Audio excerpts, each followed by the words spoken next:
A great company is one that's going to remain great for 30 years. If it's going to be a great company for 3 years, it ain't a great company. I think people's investment would be more intelligent if well, I won't comment on the 3 companies that you've named, but in general terms, unless you find the prices of a great company really offensive, if you feel you've identified it, and by definition, a great company is one that's going to remain great for 30 years. If it's going to be a great company for 3 years, it ain't a great company. I mean, so you really want to go along with the idea of something that if you were going to take a trip for 20 years, you wouldn't feel bad leaving the money in with no orders with your broker and no power of attorney or anything, and you just go on the trip and you come back and it's going to be a terribly strong company.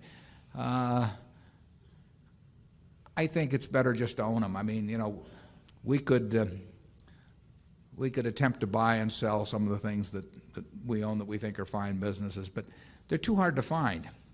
I mean, we found See's Candy in 1972, where we find here and there we get the opportunity to do something, but they're too hard to find. So to sit there and hope that you buy them in the throes of some panic, that you sort of take the attitude of a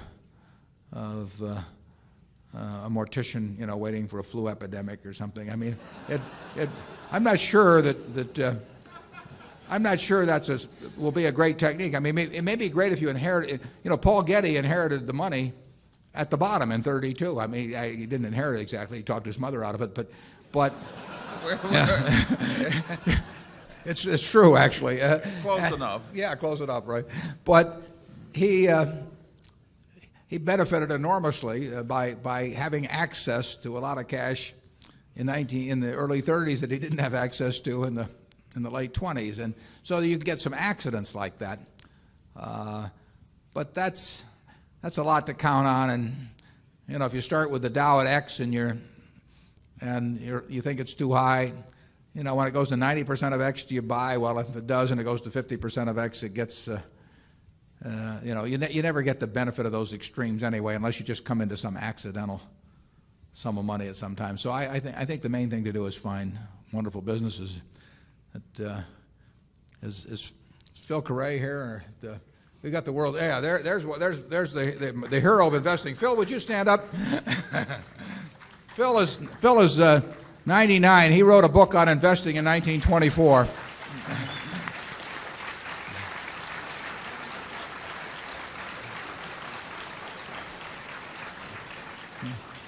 Phil has done awfully well by finding businesses he likes and sticking with them and not worrying too much about what they do day to day. There's going to be I think there's going to be an article in the Wall Street Journal about Phil on May 28th, and I advise you all to read it. You'll probably learn a lot more with him by coming to this meeting. But it's that approach of buying businesses. I mean, let's just say there was no stock market, and the owner of the best business in whatever your hometown is came to you and said, "Look, my brother just died, and he owned 20% of the business, and I want somebody to go in with me to buy that 20%, and the price looks a little high, maybe, but this is what I think I can get for it. Do you want to buy in?"